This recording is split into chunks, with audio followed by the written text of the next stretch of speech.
जैसे कि हमने प्रीवियस वीडियो में फाउंडेशन का कंप्लीट प्रोसेस समझा, अब टाइम है उसके नेक्स्ट स्टेज को डिटेल में समझने का, जो फाउंडेशन के बाद स्ट्रक्चर को रियल स्ट्रेंथ देता है। सब फाउंडेशन पर फोकस करते हैं, लेकिन एक और एलिमेंट है जो पूरी बिल्डिंग को स्टेबल बनाता है, प्लिंथ बीम। अगर ये सही तरीके से डिजाइन और एग्जीक्यूट हो तो आपका घर और भी स्ट्रॉन्ग, स्टेबल और क्रैक फ्री रहता है। Welcome to chapter 5। आज हम समझेंगे प्लिंथ बीम का कंप्लीट प्रोसेस डेप्थ में, साइट क्लैरिटी के साथ, ताकि आप सिर्फ नाम नहीं, पूरा सिस्टम क्लियरली समझ पाओ। What is plinth beam? Plinth beam एक हॉरिजॉन्टल आरसीसी बीम होती है जो ग्राउंड लेवल पर बनाई जाती है। ये सारे कॉलम्स को कनेक्ट करती है और पूरे स्ट्रक्चर को एक फ्रेम में बांध देती है। Why it is important?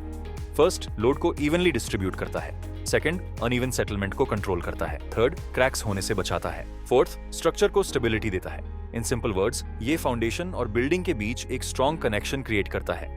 Step 1, level fixing with DPC understanding. सबसे पहले प्लिंथ लेवल डिसाइड होता है, ग्राउंड लेवल और रोड लेवल कंसिडर किया जाता है, रिक्वायर्ड हाइट फिक्स की जाती है। ये फ्लडिंग और मॉइस्चर इश्यूज अवॉइड करता है। डीपीसी, डैम्प प्रूफ कोर्स। प्लिंथ बीम के ऊपर डीपीसी प्रोवाइड की जाती है। ये एक प्रोटेक्टिव लेयर होती है, usually it's waterproof cement layer और मेम्ब्रेन। इसका काम है सॉइल से आने वाली मॉइस्चर को वॉल्स तक जाने से रोकना और डैम्पनेस, पेंट डैमेज और सीपेज इश्यूज अवॉइड करना। Simple tip, correct plinth level equal to water से प्रोटेक्शन और डीपीसी इक्वल टू मॉइस्चर से protection. Step 2, column preparation. Columns already footing से ऊपर कास्ट होते हैं, उनमें प्लिंथ बीम लेवल से ऊपर स्टील एक्सपोज्ड रहता है। यह बीम और कॉलम को प्रॉपर्ली कनेक्ट करता है। Step 3, shuttering, form work. Beam का फ्रेम बनाया जाता है, वुडन या स्टील शटरिंग लगती है, प्रॉपर अलाइनमेंट चेक होता है, शेप और साइज यही डिफाइन होता है। Step 4, reinforcement, steel work. Main bars place होते हैं, स्टिरप्स लगते हैं, कॉलम स्टील के साथ एंकरिंग और लैपिंग होती है। ये बीम की एक्चुअल स्ट्रेंथ होती है।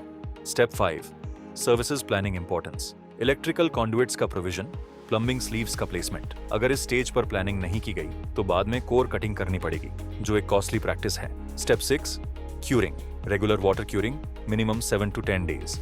ये स्ट्रेंथ और ड्यूरेबिलिटी इंश्योर करता है। Step 7, backfilling. बीम के अंदर कंक्रीट फीलिंग होती है, लेयर बाय लेयर कॉम्पैक्शन।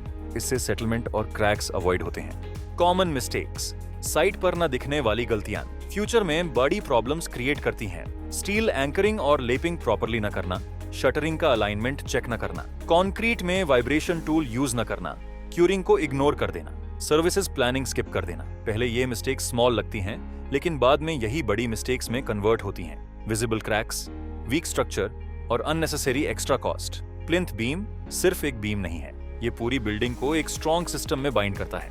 ये इंश्योर करता है कि स्ट्रक्चर बैलेंस्ड और स्टेबल रहे, और लॉन्ग टर्म में आपको देता है पीस ऑफ माइंड।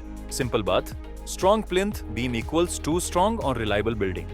तो ये थी प्लिंथ बीम कंस्ट्रक्शन की कंप्लीट अंडरस्टैंडिंग और वो मिस्टेक्स जो आपको डेफिनेटली अवॉइड करनी चाहिए।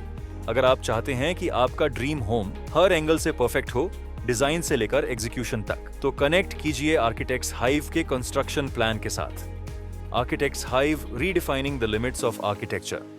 कॉल एट 7503468992 और 9958600397 और विजिट आवर वेबसाइट www.architectshive.com। हम इंश्योर करते हैं आपका घर सिर्फ सुंदर ही नहीं, बल्कि स्ट्रॉन्ग, सेफ और लॉन्ग लास्टिंग हो। Will see you in the next video.